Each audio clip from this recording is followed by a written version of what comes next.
Bears, Miss Jansen here with another video to start your week off strong. I know last week was spring break and I really hope that you guys practice 3 coping strategies and some of those mindfulness techniques to remain calm, present, and in the moment and taking care of you. This week we're going to be talking about fixed and growth mindsets and then creating a SMART goal for ourselves to finish out the school year strong. So mindsets are the way people think about ability and talent. There are 2 mindsets, fixed mindset and growth mindset. Fixed mindsets, people really think their abilities are innate and unchangeable. So people with a fixed mindset think, I'm always going to be this way, so why even try?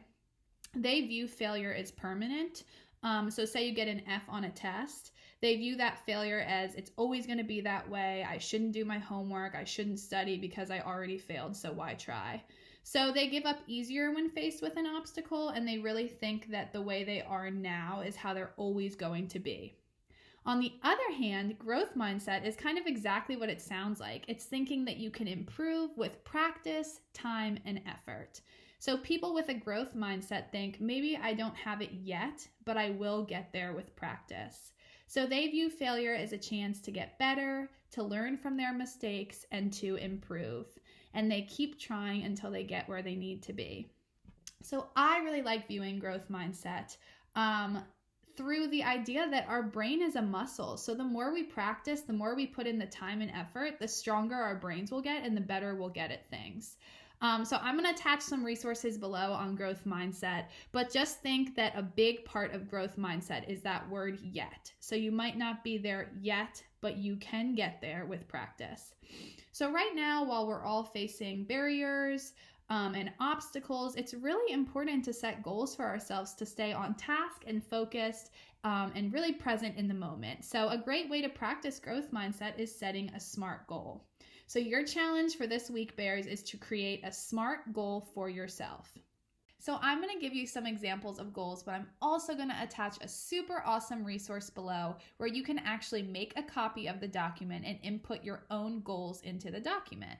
So at the top of the resource, you'll see a section called My Priorities. So that's really just what's important to you right now. What are your priorities to finish out this year strong?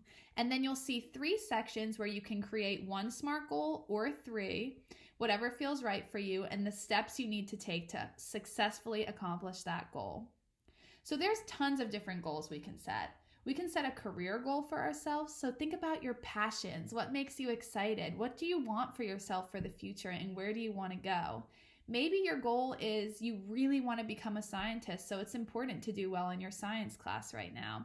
Maybe you have a personal goal of learning a new skill while you're at home, so it's important for you to make a new meal every week, or learn how to do a cartwheel, or something that is just personal to you and would feel good to accomplish.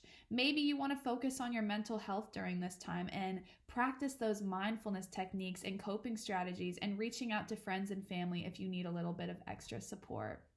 Or maybe your goal is academic and you really want to bring a grade up right now. So the steps you can take to get there are to complete all your homework that your teachers are giving you during this time, and then reach out for help when you need it, asking family members, teachers, or friends who understand the subject to help you. One thing I really want to remind you guys is that having a growth mindset means focusing on your progress and your personal best rather than comparing yourself to others. All of us have different paths to achieving our goals, and we all have different strengths and weaknesses. So just set your mind to your goal, know that you can get there with practice, time, and effort, and you can do it, Bears. So that's all for this week. I'm going to leave the resources below. Make sure you make a copy of that document and write down your goals, and with practice, I know you can get there. I can't wait for next week for our next video. Have a great week, Bears. Bye.